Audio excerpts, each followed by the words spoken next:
Yeah, it's fine. I don't care.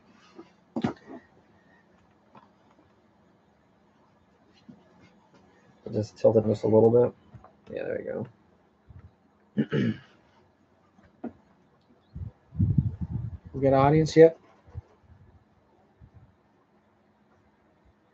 It'll come. It'll come. Where's your water? Okay, Gary, we got about 15 people on, so it's we got transmission.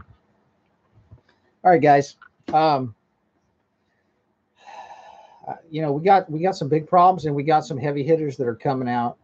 And when I say heavy hitters, I mean that in a figurative and literal sense. If you've seen these people in person, they're heavy hitters, all right. You better not get in front of them in a buffet line, and I mean that. I'll be honest with you, folks. We're dealing with very evil people, and it takes people with some real courage to get out there and try to get to the bottom of who these people are and what they're up to, what their plans for us are. And before I introduce our guest tonight, I've got this book. I'm not going to put the Bible up here right now, but this is an interesting one. And this book talks about our heritage and the people that have turned us into what we are before they turned us into what the nightmare has become. And these were all God-fearing people. And I like to just open this up. And, there's people in here that you've never heard of. I'll say, take for example, Elma Willard, an American educator and historian, was a leader in the movement to provide higher education among women.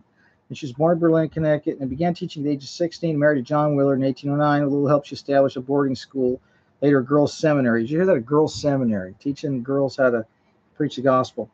And this is what she wrote. She was an American historian back in the mid-18th century, folks. The government of the United States is acknowledged by the wise and good of other nations to be the most free, impartial, and righteous government of the world, but all agree that for such a government to be sustained for many years, the principles of truth, righteousness taught in the Holy Scriptures must be practiced, and the rulers must govern in the fear of God, and the people obey the laws. That was in 1843, folks, written by a woman who was an educator. Now, you know what kind of women we have right now in this country that are on your television screen? They can't wait to take their clothes off and flash the Illuminati signs at you and promote a bunch of toxic crap and give you bad diet advice and tell you how wonderful it is to take your clothes off for some psychopath and hand over what God has given you to save for your husband to the dumpster. Ladies and gentlemen, for such a government to be the envy of the world, it must be sustained by the principles of truth and righteousness taught in the Holy Scriptures. And the rulers must govern in the fear of God, and the people obey the laws. Our rulers today, folks, they govern in the worship of Lucifer, and the people revel in hedonism, debauchery, lies, deceit, and just flat out total immorality and lawlessness. Let me tell you something, folks. We're not putting up with it. I want to introduce you tonight to Mr. Gary Galeno. He runs the YouTube channel Grindall61, and it is an eye-opener, folks. Let me tell you, he gets out there where the rubber meets the road, boots on the ground, with the cameras rolling, confronting the people that are running this country into the ground. And today was no exception. Past few days, he's been very busy covering these people who have plans to turn this nation into the Hunger Games in real life. And so without any further ado, and before I go into that, we'll just go into a quick prayer. And remember, folks, this is the roadmap to life, liberty, the pursuit of happiness, and eternal life. And it's a love story about Jesus Christ and how he died for us. Let's just go into prayer real quick, because in this conversation tonight, we got to have the right people in the room once again. Father, in Jesus' name, we come before you as sinners, and we thank you for the shed blood of your sinless Son on that cross 2,000 years ago, who cleanses us from all unrighteousness, and your Holy Spirit that was sent to pick up where he left off, to guide us and to give us courage and wisdom to lead the path for freedom and truth and righteousness to prevail, so that humanity has a future and a glimpse of the foreshadowing of the eternity that you have promised for us. May you have your hand of protection over our families, and may you bless our endeavors, give us wisdom, strength, and courage to prevail. And may the wind be at our back, and may the road rise with us in the days ahead. In Jesus' name we pray, amen. Amen. Gary Galeno, Grindall61, go ahead and tell us about what's happening, my friend. All right, so excuse me, wow. So there has been a lot going on. I could probably do a long time on each of the few events that have happened the last week, but I'm going to talk about the last 3 videos that I've posted on the channel, Grindall61. Also, I'm going to post this tomorrow on my channel. So if you're watching this from my channel, make sure you subscribe to the Fullerton Informer. But anyway, so what I have here in front of me, this is the S.C.A.G Regional Transportation Plan. And to me, this is priceless. There's only a handful of these out there. They only published a handful of them. And most of them are probably sitting in a box somewhere at S.C.A.G because when we fought the passage of this plan, there was nobody there fighting it. And basically, you got one of these if you were there at the meetings and you picked one up. So now, Gary, for those in the audience that don't know who S.C.A.G is, can you please tell the audience who and what S.C.A.G is? S.C.A.G is the Southern California Association of Governments. They are what is called a joint powers authority, and there's a lot of legalese that goes into explaining what that is. But the way I explain it, just briefly, is it is the joining of many, or it is the consolidation of power into the hands of the few, and so it is a bureaucracy. I refer to it as a parallel shadow government. In where I live in LA County, we have the LA County Board of Supervisors. That's your county representation. But what most people don't realize is that there are other county bodies that run parallel to the Board of Supervisors who are unelected. S.C.A.G is one such body, and S.C.A.G is what is referred to as a Metropolitan Planning Organization, or MPO, and they are the largest MPO in the entire country. And basically what they do is they write plans, like this one, for example. So S.C.A.G is not passing any laws. They're not legislating. They're a planning agency, and they are making recommendations to Congress and the legislature. Now, there is a federal law that all metropolitan planning organizations, and they're all over the country, they're not just in California, every 4 years by law from Congress, they have to pass a regional transportation plan. Now, in California, when you pass any plan, it must include sustainable community strategy, which is fighting global warming, which is the implementation of Agenda 21.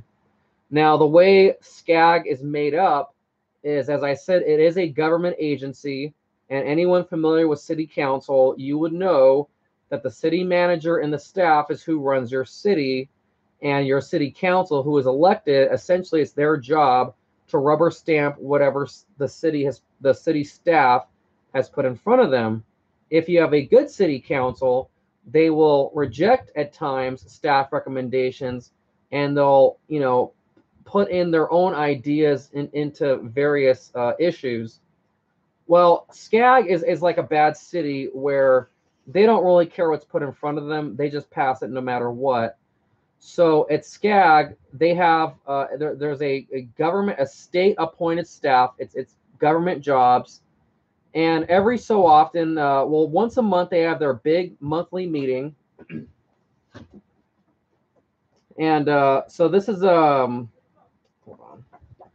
It's called the Regional Council. Let me hold this up for you while you're talking.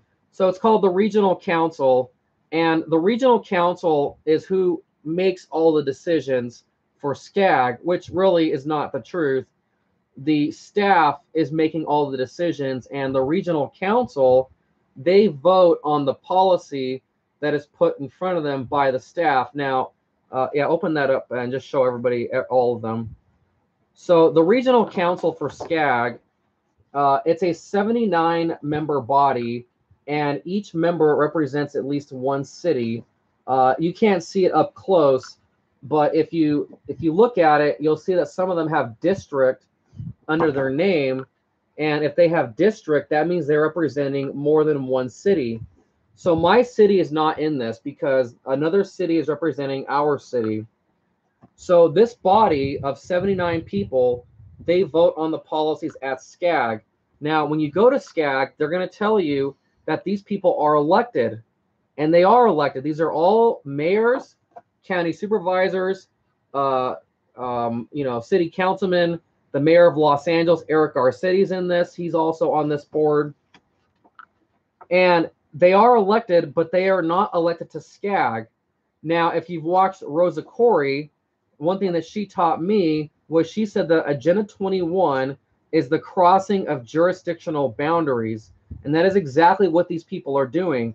You have people who are traveling hours away from home.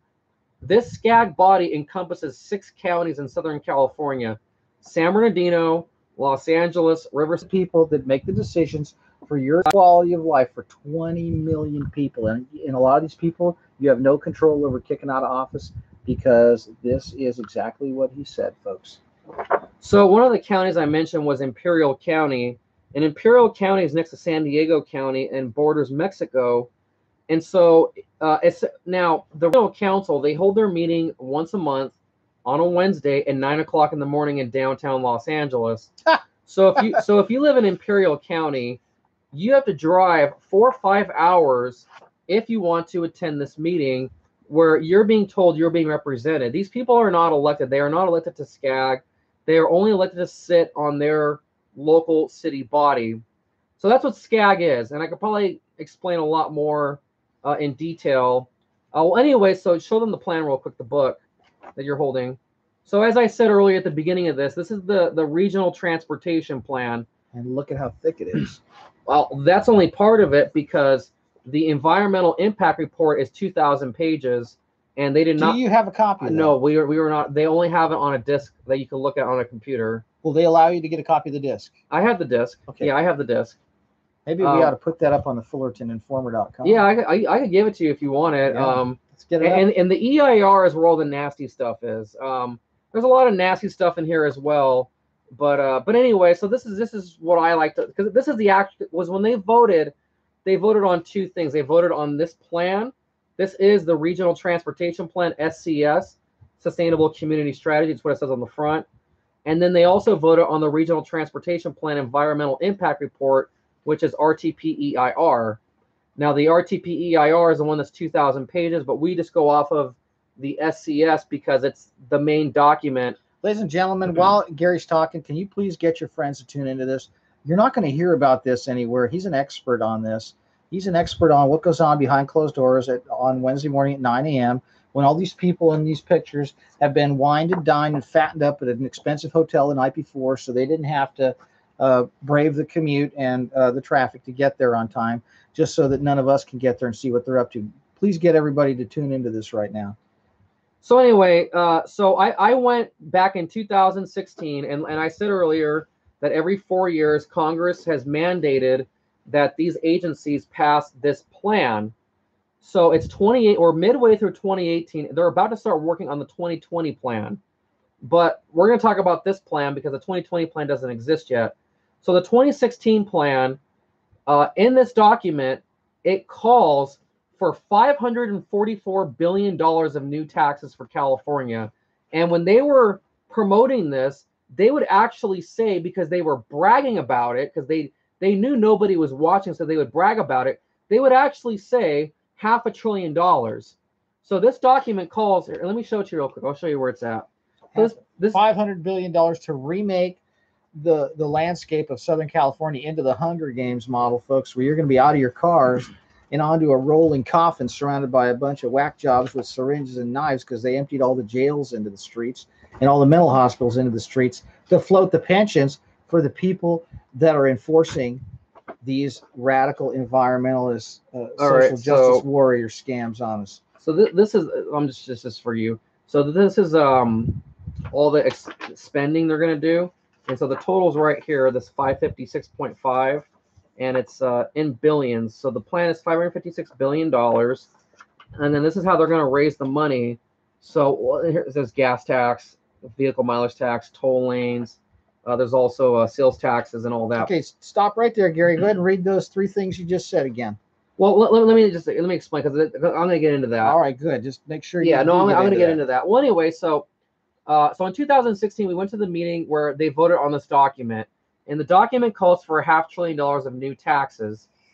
After about a year later, after this document was passed, what is referred to as the S.C.A.G delegation. It's about, it was about 5 or 6 of these guys.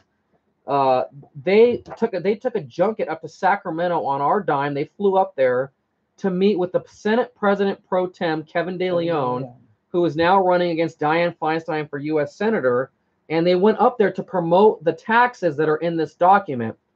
And within 2 weeks of them being up there, the legislature passed the SB1 gas tax, which is now up for recall in November, Proposition 6. The top one on this chart is the gas tax. The gas tax, the SB1 is 12 cents. Here it calls for 10 cents. So they actually got 2 cents more than what was asked of this document. But I think we know where the extra 2 cents went.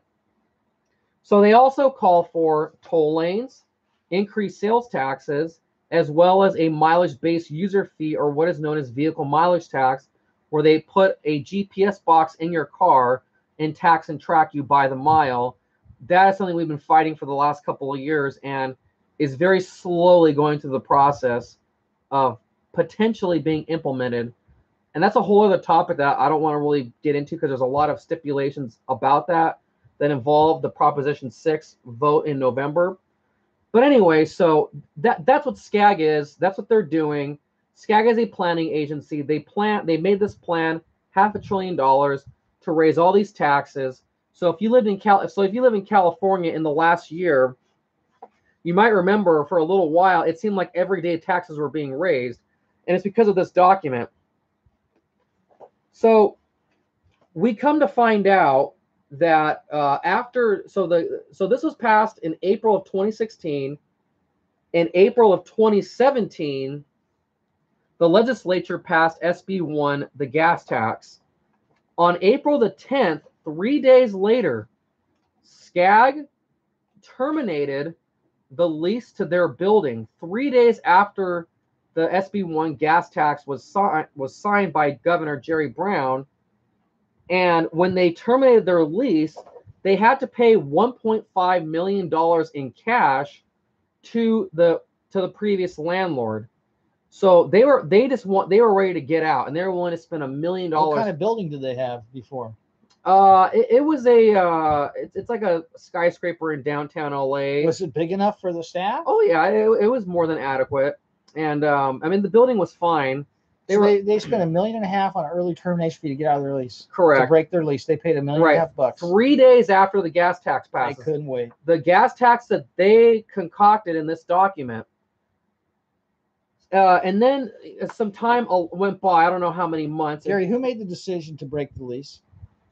Well, okay. So the way that stuff typically works, it's kind of like how I explained earlier. So the staff puts together a packet, and then the regional council votes on the packet. So all these people. So the staff would have been the one to do all the negotiations, and then these people are the ones who would have rubber stamped it. And more than likely, they had no idea what they were doing, because they don't read this stuff.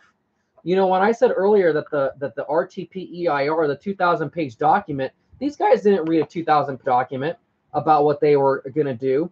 And one thing I wanted to mention too, that you kind of mentioned, for those of you who have read about the mega regions plan, where they have that white and blue map online that was commissioned by the Obama administration, by the Department of Transportation, where you see the 11 mega regions. It's like the Southern California, it's Piedmont Atlantic, it's Cascadia, the Texas Triangle, the Northeast, all those different areas. This $500 billion plan is to create the Southern California mega region. That's what it's for. So they get out of their lease. A few months go by, they sign a new lease, and the new lease is in this brand new building that just got built in the last year. So myself and a partner of mine, Tressie Capps, we decided to take a field trip down to S.C.A.G's new offices to see why they needed to have a new building. Now, before we did all that, we did a FOIA request and we found out we got the contract for the new building. For the new building, for the first year, they are paying $98,000 per month in rent to rent out $100,000 a month. $100,000 a month. And I don't know if you caught this, but my dad watched the video today and he called me. He said that on the lease that I showed in the video, there was parentheses NNN, and he said that's called well, it was called triple net, and he said what that is that means that S.C.A.G is they can open end it. Well, no, what it means is if there's any additional things, like let's say once a week a cleaning crew comes in, right. They open end the terms. Right, that means that they have to pay even more than that. And then he also said that like if the roof blew off the building, the tenants are responsible for the repair, not the landlord. So at a minimum, they're paying $98,000 per month in rent for the first year of this new lease. That, ladies and gentlemen, $100,000 a month for an office. For an office, yeah. When you could have had an office space in Fullerton for probably 9 cents a square foot in the Fullerton Towers, right in the middle of the heart of Southern California, that everyone could get to, because we got these skyscraper office buildings in Fullerton, and they couldn't rent those gall darn things if their lives depended on it. And yet these guys want to go in their ivory towers and rape and pillage the taxpayers. And these are the people who did it. I want you to look at these people on the top line here, folks. Do they look like they care about $100,000 a month for rent? I'll be honest with you. You should, because most people literally within a stone's throw of that building are living in abject squalor and poverty. Right here. Flip it over. No, flip the front page. This one? Well, I want you to look at this. She's on the Santa Ana City Council, so she's local to you, Michelle Martinez. I just wanted to point that out to you. She's an attractive young lady with a nice photograph of her with nice white teeth and flowing hair. And let me ask you a question. Do you think she rides the Greyhound into downtown LA with all the tweakers, the crackheads, and the psychopaths? I don't think so. I think she probably takes a nice limousine, or maybe even gets a helicopter ride in, perhaps. I can tell you right now that they're set up in a posh hotel the night before the meeting, wined and dined and fattened up real good. If you met some of these guys in person, you'll know what I'm talking about. And it ain't right, folks, because we're working and we're supposed to get there at 9 o'clock on a Wednesday morning. You can't even get to LA at 10 o'clock at night, much less at 9 o'clock in the morning. So,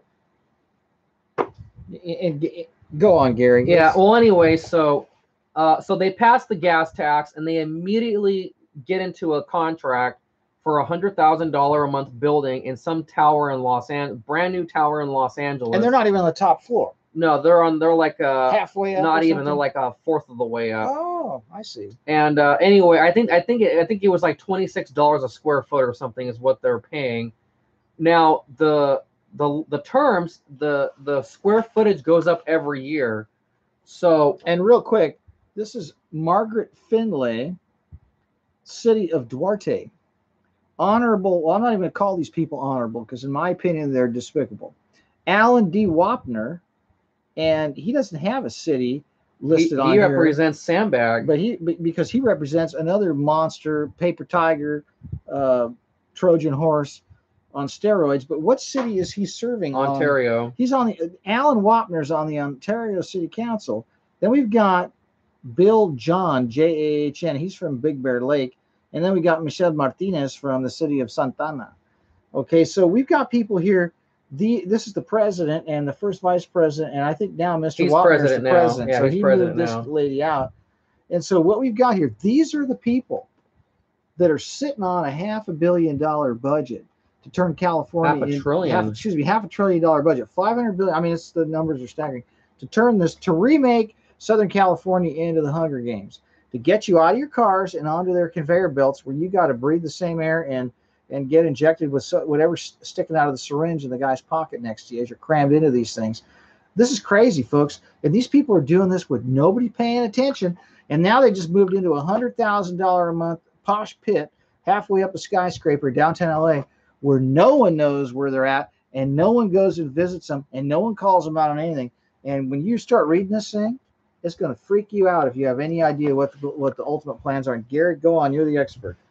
Okay, yeah. So as I was saying, so the monthly rent is not stay the same. It goes up annually. So the lease is for 15 years, and by year 15, they are paying $168,000 per month in rent, $2 million annually. So when I said earlier that the document calls for a 10-cent raise in the gas tax, but the legislature got a 12-cent, and I said, we know where that extra 2 cents is going. It's going to pay $2 million a year for S.C.A.G to live in this posh building in downtown Los Angeles. So anyway, so we decided to take a drive down to see this new building with the contract in hand, because we want to see what they're paying. You know, I've never been in $100,000 a month rent anything. I want to see what that looks like, you know. So we're driving down Fifth Street, and it's a literal third world country. And we actually witnessed socialism on display, where there's these beautiful towers just a mile ahead. And then all along the street are tents, trash everywhere, just garbage stacked up everywhere, people walking in the street. And like Venezuela. Yeah, and I made the comment in the video that it looked like the apocalypse. Now, what I'm referring to, and it's in the title of this video, are the last 3 videos that I have posted on my YouTube channel, Grindall61. So this is the first of the 3. So we're driving down the road, and I'm filming in the car just this nightmare that we're driving through. And it's very fitting that this is what it looks like on the way to S.C.A.G when you consider what these people are planning for us. They want us to live in an environment where you're disarmed, where you're not in a car, because if you're in a car, you can lock the doors. They want you in an environment where you're on foot at all times, or on a bike, or on a government bus, where you're in the elements, where you're surrounded by people who are foreign to this nation, and where it's just a big free-for-all in a sanctuary state. You know, and basically it's literal survival of the fittest out there in that kind of environment. So we're driving down the road to go to S.C.A.G, and like I said, it's just a total nightmare, third world cesspool. So we get to S.C.A.G, and we walk in, and when we walked in, it looked like a subway terminal, in that there were little like, what is it called? The, not aisles, but like the little areas where you walk in to put your ticket in the machine, and then it opens a little door that lets you through. It's like a kiosk. Yeah, it's like a little kiosk. Turnstile turnstile thing. Yeah, exactly. And so if you're working the building, you have a card, and you wave your card, you go in. Now it's a secured building basically, and it has to be like this because a mile down the road there's 2,000 people living in the street who are living in dire squalor. So to get in as a visitor, you have to check in with the security desk. So you walk up to the security desk. Now, keep in mind that we did not just pick this day randomly to go to S.C.A.G. We picked this day because S.C.A.G was holding a public hearing, and they are subject to the open meeting laws of California, which means it's open to the public. You're allowed to attend. You're allowed to film it, broadcast it, put it on YouTube, and you're allowed to ask questions. And they don't film these meetings, do they? They are not good about it. They do film some of them, but even when they do, they don't even put them online for 6 months sometimes. And were you the only speaker there from the public? Yes, I was. Okay, I need to stop right here. Okay, and I don't like to interrupt you, but I'm interrupting you on this. Ladies and gentlemen, this guy is the only person out of 20 million people that showed up to a public hearing. Are we that far gone? No, we're not that far gone. You know what the problem is? Is people are not talking about this. And that's why he's here, because I want everybody out there to subscribe to the Grindall61 YouTube channel. I want everybody on my channel to go jump over there and get a quick education on how they're going to turn this into the Hunger Games. And this man right here is the expert. Keep going. Yeah, well, I didn't want to say it at this point, but it's okay. So yeah, I was the only person that spoke in the LA office at S.C.A.G. Now, when they do these meetings, they do a teleconference with other cities throughout the 6 counties, and they have Palmdale, Orange County Transportation Authority. They had San Bernardino. They had Coachella Valley. They have Ventura. They had Imperial County. So all across Southern California are these other satellite offices where a S.C.A.G rep sits, and they facilitate this meeting, and they allow you to make public comment. There was not a single person that showed up to the satellite offices to make public comment. Okay, so once again, 1 out of 20 million. Yeah. What is wrong with this picture? These guys have plans to wall us in to a scientific kill grid and get us out of our cars. And they're going to do that by taxing you to death and by putting all kinds of restriction on fuel and mileage, everything. And they got plans for you, folks. And if you don't wake up, you're going to end up going down with the ship, or you better get out of Dodge. And we're here to tell you that we're trying to save the ship and we need your help. Go on, Gary. Yeah. So as I was saying, so this particular public hearing, it is subject to the open meeting laws of California. And I say that very deliberately because of what happened next.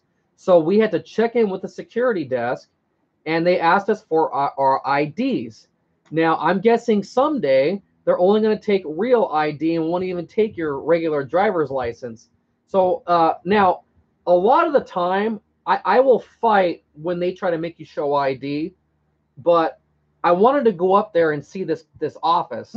So I was willing to do whatever I had to do to go up there without getting the police called on me or anything like that. I did not want to be denied entry into this meeting, which might have been a positive because then I could, sue or whatever. But that's not what I was there for. I was not there to be litigious. I was there to see this office building.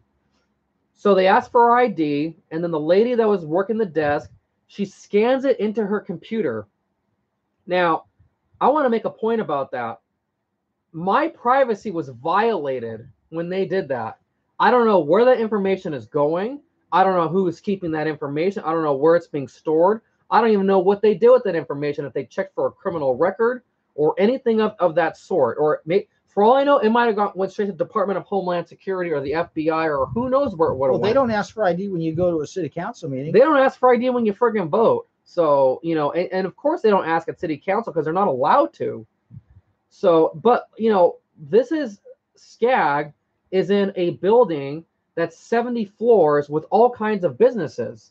So this is not a quote unquote government building. This is a business building essentially.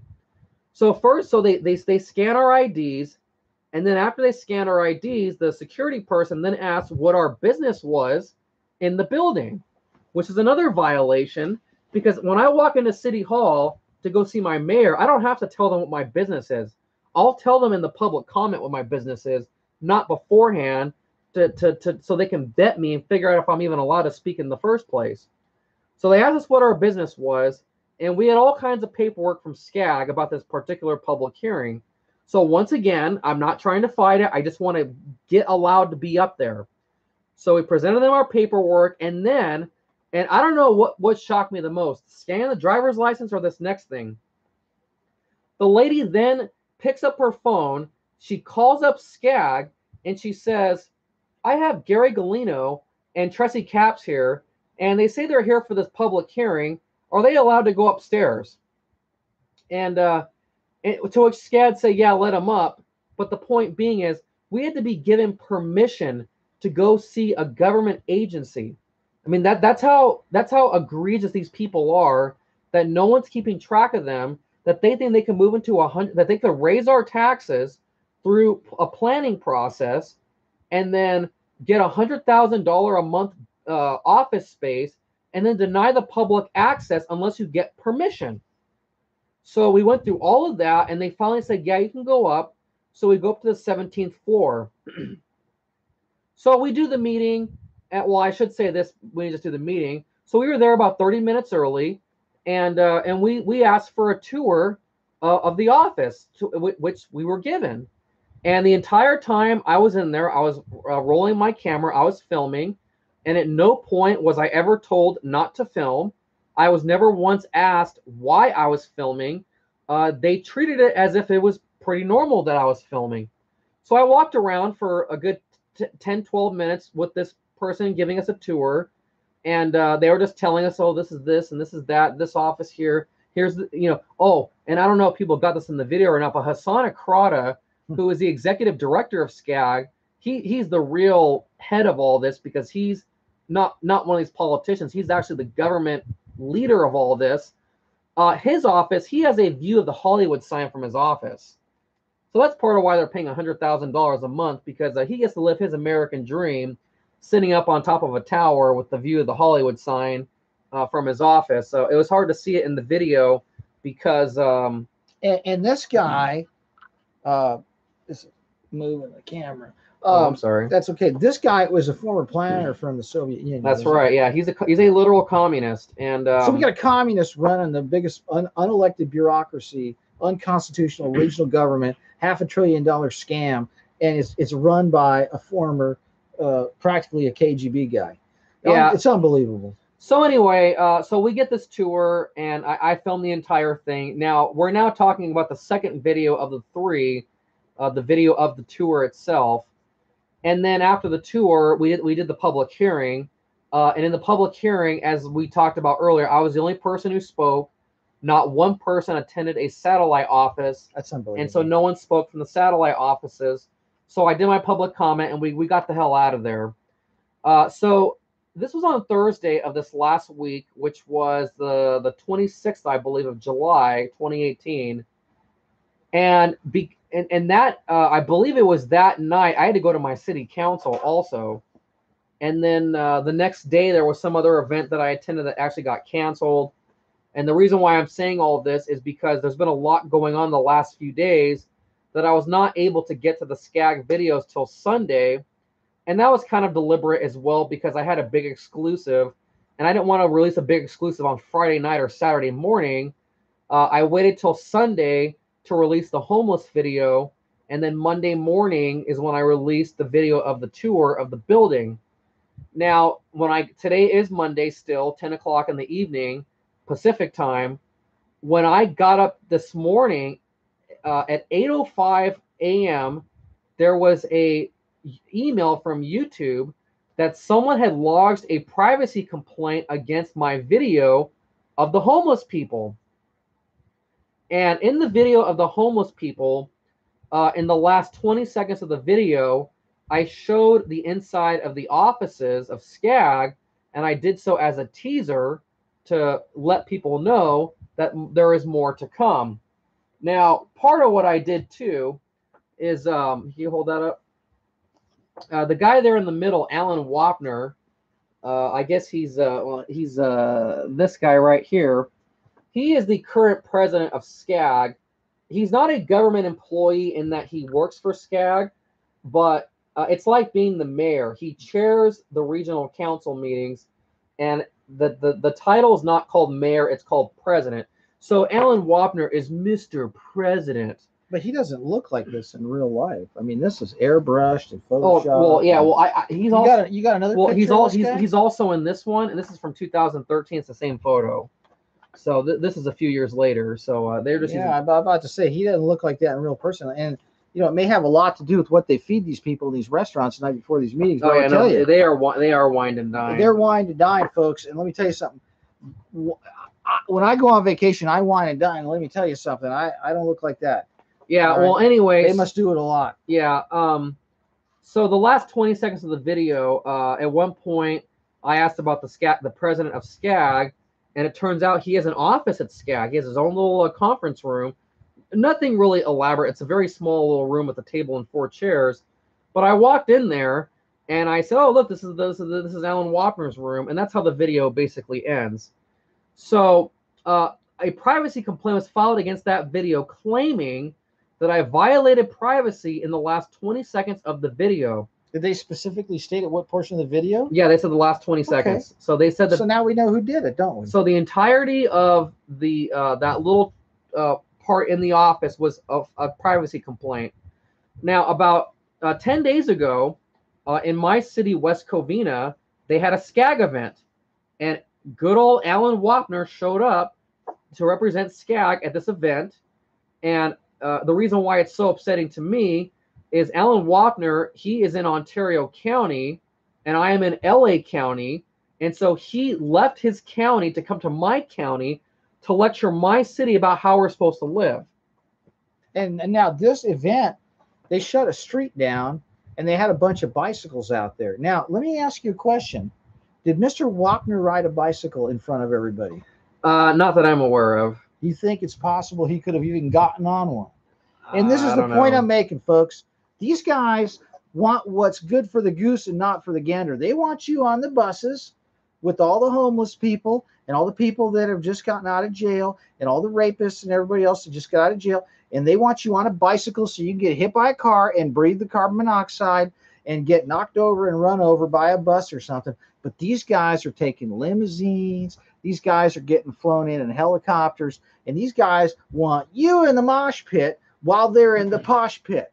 Is that right, folks? No, it's wrong. And we're not putting up with it. And I'm certainly going to keep pushing against this, because what's good for the goose is good for the gander. And if these guys want us out of our cars and onto public transit and on bicycles, then they need to get on the bicycles first. And they need to show us how far they can go on these bike lanes they've contrived for us, and see how long it takes for the ambulance to show up and take them in for congestive heart failure or cardiac arrest before they put us through a second stage smog alert with high levels of particulate matter and ozone deep in our lungs, breathing the exhaust from their power generating systems that run their air conditioner at 50 degrees all year long. Did I go too far? Oh, no. Yeah, well, anyway, so he's outside of his county. He's in my city. He tells us we got to get out of our cars. And so I was there with my West Covina team, and we confronted him after he spoke. And there was a big blowout between him and I. And I come to find out he's been an avid viewer of my YouTube channel. Alan Wapner. Yes, because he knew exactly how much money I had raised through GoFundMe. And I've used a GoFundMe to pay for an attorney. And actually, I want to say something about that really quick. Well, I'll just continue. I'll just continue before I get into that. Anyway, so he knew all these details about my GoFundMe and all this other crap.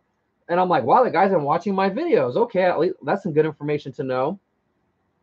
And so I know he's watching my videos. And in that video of the homeless people, I showed his little office at S.C.A.G.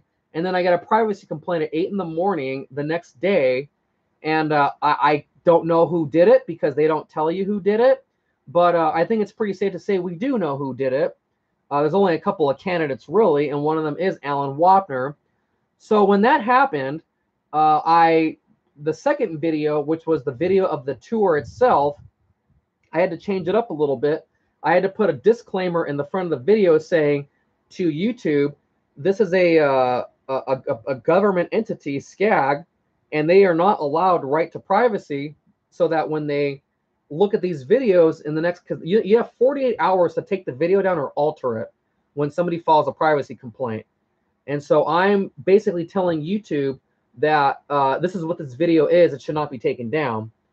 So I post the second video with that disclaimer, and less than an hour after the second video goes up, I get a privacy complaint on that video, and there's not even a timestamp. They're basically alleging the entire video is a violation of privacy, even though some of the video is us in the car, which is not a violation of anybody's privacy because it's us. So I now have 2 privacy complaints on 2 of my videos. I then released a third video, which is my speech in the public hearing, and I had to change that video as well and put a disclaimer on that. Up to this point, that video has not received a privacy complaint. So we have 2 privacy complaints on these videos. So what's going on is I walked into the demon's lair.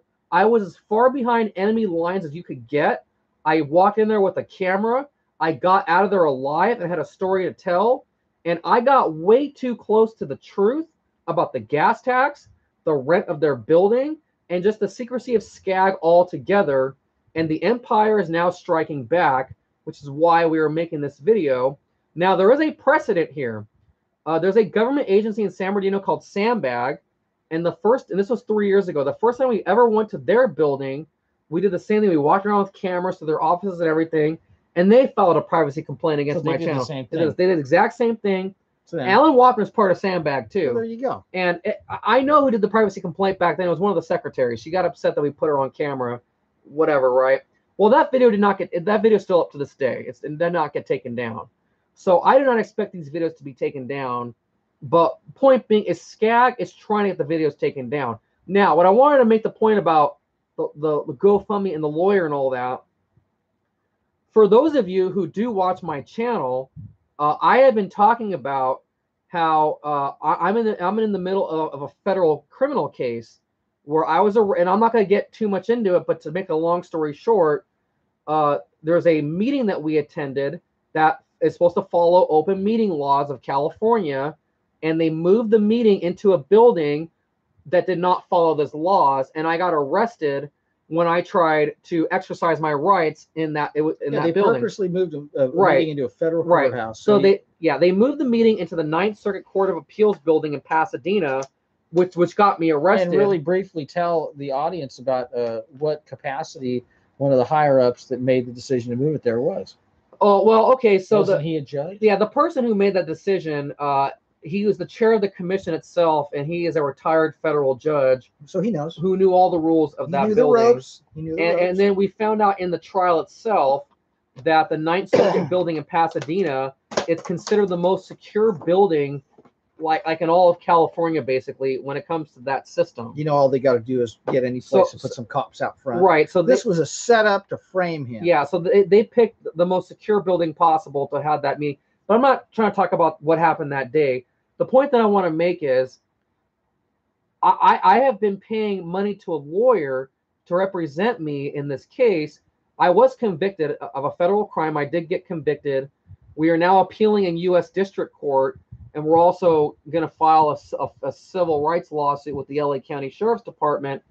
But I have been raising money for this appeal, to file the appeal. And what I'm talking about with S.C.A.G is exactly why I am fighting this and why I need people to contribute to this cause. Because in the case of my arrest, we had a commission meeting moved into a place where they're allowed to operate in secrecy, which is a flagrant violation of the law. The same thing is going on. This is the exact same thing with S.C.A.G. The only difference being is S.C.A.G's building is not a federal building. It's a, some building, private, whatever it is. It's a building that's got a bunch of businesses in it. But the point being is S.C.A.G has deliberately moved themselves into a building where you have to be vetted. Your driver's license has to be scanned. They have to call the office and ask for permission for you to even walk up there. And if for whatever reason they could just say, no, don't let them up, and then you can't go up there. So basically what S.C.A.G's doing is they are trying to operate in as much secrecy as possible by being in this building, just like the Sheriff's Commission did by going to the federal building. But not only are they doing that, the one time I went up there, the one time anybody went up there with a camera, S.C.A.G says, oh, you violated our privacy. A government agency is claiming privacy. And at the same time, they violated my privacy when they made us scan our ID cards into their computer system where we don't know where that's going to go. So I'm pretty much done with my story, but just to kind of round it all up. So I put up 3 videos on YouTube in the last couple of days about S.C.A.G, and 2 of the 3 videos have privacy complaints against them. And the one complaint expires Wednesday at 8 a.m., which is why we had to do this tonight. We had to do it like within that time frame. Like, it was very time sensitive. And everybody has to know that there's a possibility that those videos could be taken down. So you got to share those videos. You got to subscribe to my channel. And I say it again, subscribe to my channel, because there is safety in numbers. And you see the people I'm dealing with. I'm dealing with freaking scary ass people who want to arrest me, who want to claim privacy, who want to claim all this stuff and want to operate in secrecy so they can put all these plans together to basically enslave us in the compact megacities grid. I need some water. Well, look, this guy, he's on the front lines, and he almost went to jail. I've been on the front lines. I've almost gone to jail, and I'm not sitting here tooting my horn. I got a family, and you think that I'm going to take this sitting down? Let me tell you something. Those roads are ours. We paid for those with our taxes. Our parents' taxes paid for them, and they're public roads. They shouldn't be selling off the toll lanes to the King of Spain's Centra family business. I mean, look, these guys got plans to get us out of our cars while they sit in their ivory towers and pig out and have purse collection parties and sit here and write up all these plans. This book right here is a blueprint.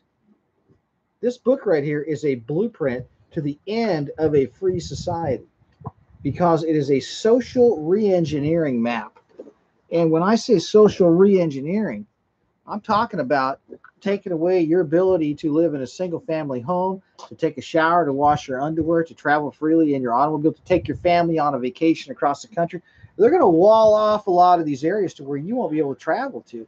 One of the nicest things about being free in a middle class society in the United States of America is I don't care what level of the economic spectrum you're on, you can afford a car and some gasoline, and you can see the natural treasures and the beauty and the other faces and places of this land. And that is all under attack.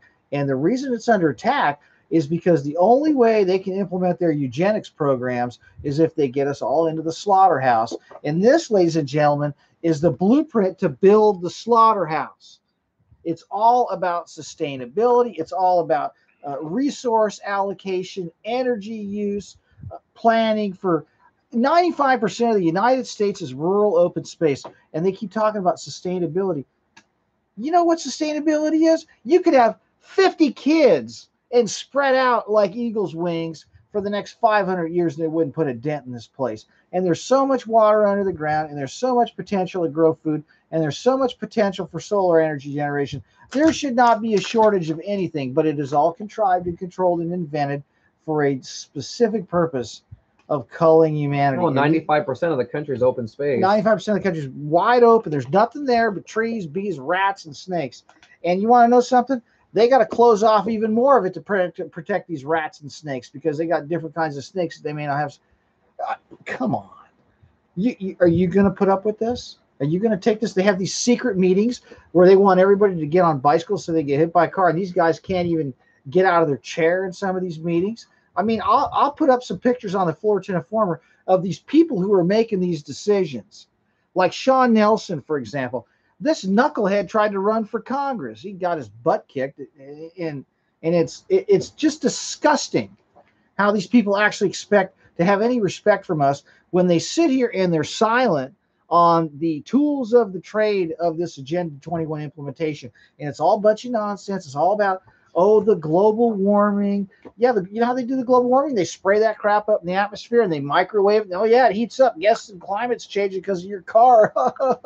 They got black asphalt and they're cutting all the trees down and they're putting the cell towers everywhere. And we're supposed to think that the cars are causing the problem when they're playing tic-tac-toe at 38,000 feet every time it's supposed to rain.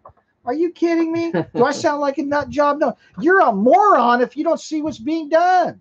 They're trying to cram you into a kill grid. And let me tell you why. Because once you're in the matrix, when you got this 50-story building and you can push a button and the air conditioner goes down to 69 degrees and the lighting changes and your microwave will turn on and turn that frozen hot pocket into a bunch of artery clogging glyphosate laden garbage that you're going to ingest and enjoy.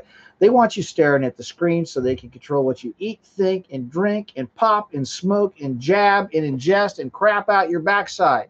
Because that's what they want. They want total control of your life. And they got a bunch of, let me see this again.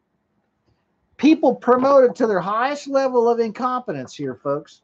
That's what we've got. The people here have been promoted to their highest level of incompetence to sit back and vote on stuff that they don't understand. And they pick and choose very carefully who sits on this, because most of them, if you were to walk up to them and start telling them this stuff, they'd be like, that's not what it is. These guys don't know what's in here. I can tell you right now, I go through this, I can cursorily do a review, and I know exactly what they're up to just by the statements. It's all couched in these politically correct terms. Look, why do we have traffic? Why do we have a problem with traffic? You want to know why? We got 3 reasons why we got traffic. Number 1, there's a bunch of illegal aliens on the road with driver's licenses that have no business driving on our roads. They don't belong on our roads. They're illegal aliens and they shouldn't have a driver's license. That's a problem. Number 2, you got a bunch of morons in Caltrans and in city government running the traffic division and the traffic light synchronizations that are clogging up the roads. Number 3, they've killed the economy, so no one's going to work and everyone's driving around with nothing to do on welfare. That's a problem. You see, folks, we used to have what's called a rush hour. And you could go to the airport or go up to LA or go down to San Diego or go down to the beach before rush hour or after rush hour. You know what you got now? 24-hour-day rush hour. Yeah, now there's rush hour on the weekends. I can't believe Everywhere. that. And it's not because we're crazy. overpopulated. It's because people have been taken out of their routine, and they have added a bunch of people, millions of cars that have no business on the road because the operators should not have a driver's license because they're an illegal alien. And their car is a jalopy piece of crap that's polluting the air, running on 3 of the 5 cylinders, and they're getting their rig smog checks. I mean, it's unbelievable, folks. I see bald tires, brake lights out, belching smoke, bad brakes. I watch these cars when they slam on their brakes and the thing's going 3 different directions, wobbling all over the street, almost running into somebody with some kids in the back seat of the Honda minivan that has nothing between the front end of that broken down F-150 that was made when Nixon was president and a sheet metal back end with 3 little kids in the back of a van from a housewife who's coming back from the grocery store. Ladies and gentlemen, that's the problem. Now, another problem we have is they've turned everybody loose on the streets. And so you got all these people walking across the street, walking in the crosswalk, holding up traffic that shouldn't be walking around on the streets. They should be in a mental institution, or they should be out working instead of slamming heroin or snorting a bunch of meth or smoking a bunch of meth and looking for handouts on the freeway off-ramps. All these problems have been created intentionally to bring society down so they can come up with the usual Hegelian dialectic modus operandi, order ab chaos, Masonic operation model called order out of chaos and problem reaction solution. So they cram everybody in, give us crappy conditions. Oh, the traffic, oh, the smog. And then they got to rein in all the behavior that we believe is freedom and they look at as destructive behavior. You know, like getting in your car and turning on the key and like driving to the beach with your family so you can get some sunlight and some fresh air and some exercise. Do you know what they want you doing? They want you sitting in a house, stuffing your face full of a bunch of disgusting high fructose corn syrup processed food that makes you fat and stupid and lazy and destroys your health so you'll end up on drugs. And these guys that put this all together, they have this plan for sustainability. And you know what sustainability really means? Is you get less and they get a lot more. Rationing. And they have no sense of rationing by the looks of some of these characters. Okay, let me tell you something. I've been places on my vacation, and some of the people that are in this group, they're one of a kind. These guys got it down in terms of them indulging. They haven't seen a bicycle since it was on television. I guarantee it. They wouldn't know what foot to put what on. All right. These people couldn't ride a bicycle if they were running away from an axe murderer, but they want us on a bicycle. They want us out of our cars, but yet they want to take their jet plane across the country to go pick up a bottle of wine they forgot in New York and bring it back. That's the kind of mentality we're dealing with. $100,000 a month for an office building? Are you kidding me? Why does it take $500 billion to change the geography? And that doesn't include the construction costs. That's just their cost of their delusions of grandeur and how to cram us into these slaughterhouses. And let me tell you what the design is going to be, folks. Walled off areas where you can't get out. The traffic will be so bad you'll be locked in. Cell towers everywhere. 5G systems on every light pole. Video game consoles in your kid's lap. Wireless controllers right on their nuts. iPads on your daughter's laps, all staring at how to make slime and how to make cookies and cream and all this nonsense. I'm telling you, folks, they're turning you into a bunch of cage rats, and you got a bunch of monkeys doing it, and nobody's paying attention except for this guy. I couldn't make the meeting because I was out of town. But could you believe this? 20 million people, and he's the only guy that shows up? I want to take you there so bad. I'm going to go, and we're going to go to the ivory towers, and I'm going to put my camera in their face, and I'm going to ask them some hard questions. And I'm going to ask them why they serve Lucifer, why do you think it's okay to cull humanity and cram us all into these unhealthy arrangements where they want us to ride our bikes and breathe exhaust fumes. They don't talk about having bike lanes along the roof of the freeway.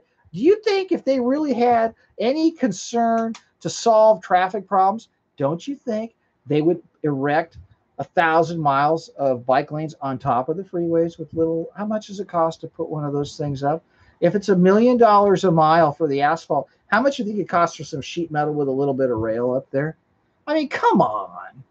These guys, they're spending $100,000 a month just for the rent, and the place was empty. You were there. There's nobody there. Yeah. Well, they're on their summer vacation. Oh, too. they're all on vacation. They could here- go rent something anywhere. And when they have a meeting, they could bring the cops. Yeah, I have some documents that have all the S.C.A.G employees. There's a lot of employees. There's a lot, but they're they're dark this August. All the cities are dark in August. They don't like meet because it gives the city managers and all them a month off to get their sweet vacation packet, vacations that they get. So when I was there at S.C.A.G, I know a lot of them are just on vacation because it's that time of year. So I wanted the next regional council meeting was supposed to be this Wednesday, and I wanted to try to get you to go, but it's canceled. Well, it's always canceled in August. It always is. So the next one's in September. So we have to wait till September to go. All right, I just want to mention a few things in here. How we use land today is one of the things. It's going to be different than how we use land in the future. Let me tell you, how we use land today? Really stupid. Have you noticed that they've taken the most fertile area in the United States, Orange County, they've asphalted the whole thing, and then some of the most prime coastal area they give to the Marines so they can blow up cars with 50 caliber rifle slugs and see what happens to a propane canister when you hit it with a 50 caliber from a half a mile away. I mean, and they got everybody living in Moreno Valley getting asthma from the ozone that's backed up against Cucamonga. I mean, look, folks, how we use land today, it's going to get even worse. They don't want you burning any fireplaces, so you can't have any ashes to put in your garden to regenerate the minerals in your soil. But yet Disneyland gets to put, 70 to 80,000 pounds of metallic nano compounds and sulfuric acid compounds into the upper atmosphere over Anaheim as it rains down on the trailer parks for all the people that are working in the Tragic Kingdoms restaurants and everything. They can pollute all they want. You have all these things. You have all these electric car companies making these batteries over in China that, their pollution is off the charts. And yet we over here, we can't even fart because they're going to pretty soon have a methane meter on your backside the rate this is going. This is out of hand. All right. This is out of hand. And they don't want to talk about why we're running out of water. It's because they won't let us drill down deep enough to get to the primary source of it. And yet we are forced to rely on recycled sewage with all the Prozac and the birth control and the runoff from the surface rainfall that supposedly comes from this bogus hydrologic cycle. If the hydrologic cycle was the source of our water, guess what? The Mississippi, the Nile, the Tigris, the Euphrates would have dried up a long time ago, ladies and gentlemen. Did you fall off the turnip truck? Do you not realize they're lying to you about what's under the ground? Do you not realize there's enough water under the ground that continuously regenerates itself, and there's enough to feed everybody times a million? But they don't want that. You know why they don't want that? For the same reason that those corn farmers don't want those wild hogs running around because they think we're going to eat all the corn. They look at us a bunch of wild hogs on a corn farm, and so they just want to pick us off and get our numbers down. They look at us like rats in a silo because they want it all for themselves. They don't want people watching what they're doing. That's why back in the old days, the king would have his forest. I've talked about this before. There'd be a castle with a moat around it and a drawbridge so you couldn't get in there and wring their necks because they were starving everybody into having children with birth defects and making everybody live in the cities in squalor with 2-pound to 10-pound rats running around, spread the bubonic plague, passing it around like lollipops on Halloween, and people were dropping like flies while the kings were stuffing their face weighing 500 and 600 pounds with little kids in those castles, ladies and gentlemen. That's still going on. And they want us crammed into these kill grids and walled off away from all this open space so they can keep doing that crap. And at the core of all of this shift in social engineering policy is to protect the interests of those who seek to destroy us and the representations of how we're supposed to live here. Because everything in here is contrary to what God has foreordained us to, and that is to be fruitful and to multiply and to inherit the earth and to work it. And that means we're supposed to have access to dirt, to grow food, not to be stacked up in an apartment waiting for our number to come up like in Logan's Run, folks, but that's their plan. Gary, anything else you have to say? They're trying to take his channel down because he's reaching people with information that they don't want getting out, because there's a secret government plan to cram everybody in here, get us out of our cars, control all the electricity and the water, eventually how much you're going to be able to eat. And God help a lot of you out there that are addicted to, by the way, you need to get off the wheat and the sugar, because that's the sleeping gas. It's like a drug, and everybody's mainlining this stuff to where they can't think and they can't sleep unless they got enough of this stuff going through their bloodstreams. Get off of that garbage right now and wake up. And I want to tell you something. If you do that, you'll feel different and you'll think differently and you'll realize what's being done to you. You're being drugged by these people. And some of these people that are doing the drugging are drugging themselves and don't even know it.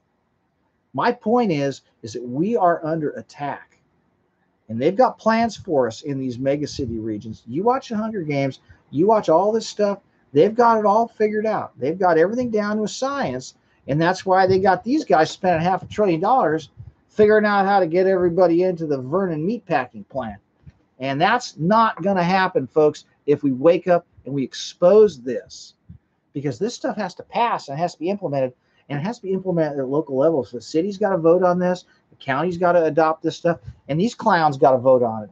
There's still plenty of ways to stop this. We could throw these people out to keep jacking up our taxes like that knucklehead Newman. We threw him out, and we got somebody in there that is not going to raise our taxes. I do have something to say, actually. Go ahead, take it, Gary. This is especially if you live in California. So we talked about the SB1 gas tax earlier, and that is up for repeal on the November ballot. It's Proposition 6. So we're voting yes on Prop 6. S.C.A.G has basically admitted that if that tax is repealed, it's going to be devastating to them. Like, we're going to essentially kick a leg out from underneath them. So without having to do very much in your own personal life, by just showing up and voting yes on Prop 6, you can contribute big time to disrupting these agendas. Now, to give a quick example, I have not aired this on my channel yet. I'm going to do it later on when the election gets closer. And one of my city meetings at City Council, one of the plans that they wanted to do that we've stopped for the time being is they want to take 2 lanes off each side of or a lane off each side of the road on a busy street where I live, Glendora Avenue, so they can more bike, blah, blah, blah, and all that crap. And at the present time, the city has not voted for a funding source to do this project, so the project's been delayed for the time being. The city manager opened up his mouth at the last meeting, and he said if the gas tax is repealed, the SB1 increase, if it's repealed, he goes, there will be no Glendora project ever. Good. Because they need that funding to come in. Like, basically every city needs this funding to do all these Agenda 21 projects. And here's the thing. So that's a big solution to stopping a lot of this crap, is just voting yes on Proposition 6. These morons and knuckleheads and imbeciles on the city councils. And let me tell you something. That's what they are. The good ones are few and far between to find members. These guys are usually bought and paid for, promoted to their highest level of incompetence, as I said. They've given so much money to the cops and the firemen and all this ridiculous salaries to all these people that have run the cities into the ground that there ain't nothing left to put this crap into place. So, if we just knock one leg out with this repealing of the gas tax, that delays that 10 or 15 years. We'll send them back years. Yeah, it'll set them back a decade. Yeah. And that'll give us enough time to keep driving our cars and demand that they use the same computer programs that they've developed algorithms on how to sterilize this with what frequencies in the microwaves and how to engineer the RNA and the DNA and the shots to mess with you. They could use that same supercomputing power you know what? They could use that same supercomputing power to what, folks? You tell me. How about synchronize the traffic lights, okay? How much do you think it would take to synchronize all the traffic lights everywhere? You know all those cameras they got all over those things? Is some weirdo getting his jollies looking at that thing in some basement somewhere? What's the purpose of all that? Well, it's face scanning, facial recognition, track and trace everybody with the digital, all this stuff, the retina scan, the facial recognition at the DMV. But my point is the technology is there to synchronize all this stuff. They purposely trip up these lights to make you waste gas, to increase pollution rates, to increase traffic, to get you to accept their solution, which is to get you on a rolling coffin with wheels so you can sit next to somebody that's just come out of jail. And listen, don't get me wrong. I do feel sorry for people. But you know what? I shouldn't have to sit next to, or my wife shouldn't have to, or my daughter should, my young daughter should not have to sit next to some guy that's been in the can for 15 years because he raped a couple people. And he just got out and started sticking needles in his arm that he found in the gutter. And he got some cheap cut, dirty drugs from somebody. And then this thing's sticking, and he goes crazy and sticks it in my daughter. She shouldn't have to sit on some bus with some knucklehead like that. You know why? Because I've been getting up and going to work for 30 years, so I don't have to live like that. And these guys want to sleep in the gutter and do drugs all night and have prostitutes and massage parlor victims to get them off. Well, I'm going to work every day. You know what? I don't have to live like them. And this SCAG crap is going to dump me in the pit with these clowns on the bus and on the train and even in the apartment complexes, while they make sure that the streets are lined with these tents and the excrements. Did I rhyme that? It ain't funny, but that's the plan. And they've got these ivory towers with heliports on the roof because they're going to get flown in. It's Brazil. We're there. Yeah. We're there. If we let these fatheads get away with this, and I believe they won't, and let me tell you why I believe they're not going to get away with this. They're afraid of us. That's why they're going after him, and I'm sure they're going to try to come after me. And you know what I say? Bring it, you evil devils, because guess what? The truth always prevails, and righteousness always prevails.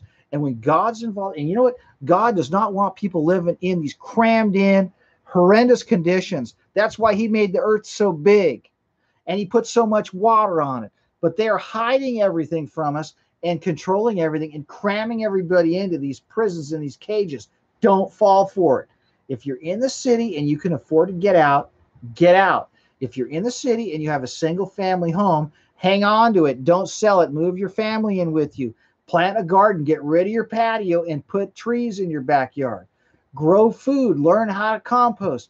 These are things they don't want you to do. They want you to live in an apartment with a guy on the top of you and below you and beside you and underneath you and behind you that's got 5 or 6 Wi-Fi routers and cordless going through your walls. They don't want you to have any fresh air. They want you to go to the commissary and eat all your frozen food that's been laced with a bunch of garbage that'll put you in a pine box a lot quicker than anybody can imagine, because that's the plan. And the guys making these decisions, do they know what they're involved in? I believe so. They may act stupid, but the ones at the very top, like Mr. Alan Wapner, He knows that exactly guy what he's is no doing. dummy. Alan Wapner, in my opinion, is a devil. Am I looking right into the camera and saying that? Mr. Wapner, are you watching this, pal? Guess what? The Fullerton Informer's got your number. You want to know something? You're a SCAG scumbag, because you guys are doing stuff behind our backs, hiding it from everybody, and making sure that the people who are trying to expose it can't get in with a camera. And when they do, you do stuff to keep other people from seeing it. And you know what? You're a disgusting pig, sir. In my opinion, you are a disgusting, vile pig, because you want to take away our right to travel. You want to take away our right to move freely about the United States with your regional transportation scams that are trying to price everybody out of their automobiles with the per mile tax thing, with these registration fees, with these crazy gas taxes. And I'm going to tell you something right now. You listen to this.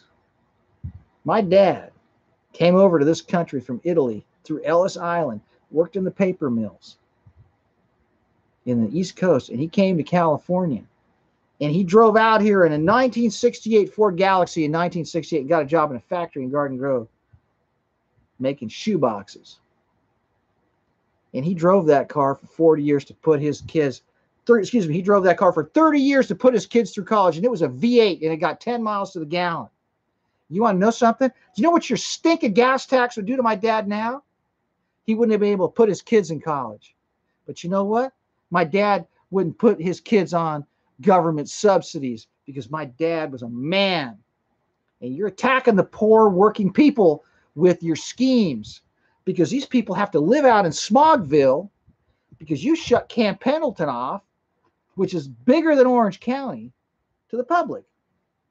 So people have hellish commutes that destroy their health, that fill the air full of smog, and force them to drive old cars and live in places they can afford that are riddled with crime, because that's your plan.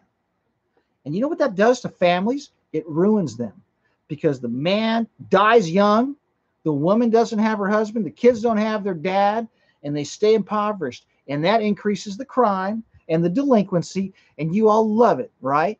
Because you make these little deals so you get the 50th floor for $100,000 a month. Are you kidding me? And by the looks of some of you, you need to stop going out to lunch and get on a bicycle.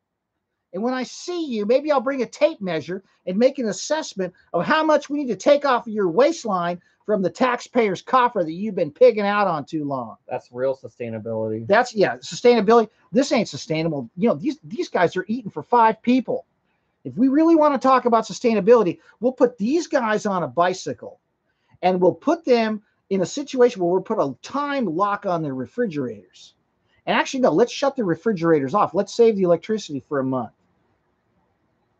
I'm a Christian, folks, and these people are devils. And let me tell you something. They got plans to kill off people with these schemes and destroy the economy, because that's another thing. These carbon taxes and these carbon schemes, do you know what they do to the economy? They kill jobs. You know what happens when jobs get killed? People have to go further and further and further away for work. You know what that does? That increases pollution. That increases traffic. That increases every bad thing I just mentioned in my previous 2.5-minute rant. Now, I watched what my dad did, and he did it by choice. Okay, he wanted to make sure that the house was paid off and that mom stayed home and his kids all got an education, so they didn't have to breathe paint fumes and come home with kerosene all over his hands like my dad did as a setup mechanic in a box factory. And he died an early death because he laid it down for his kids. And ladies and gentlemen, this gas tax and this carbon tax and all this nonsense is driving people into an early grave, because it is taking opportunity off the table and putting it in the hands of the elite that want you dead and gone so they can do their dirty deals in private on the 95% of the land that they want to take away from us so they can have it for themselves and turn it into the 99% of the land. So there's no way on God's green earth any of us will ever catch them doing the evil stuff that they're really doing behind the scenes. And I'm not going to go into right now, but you know what I'm talking about. I think I've said enough. Gary, do you have anything to add to this? No, good rant. I appreciate you guys watching, and subscribe to my channel, Grindall61, Agenda 21 expert. And if you're Gary watching this Galeno. on my channel, subscribe to the Fullerton Informer. All right, so, and you know what? You know, once in a while,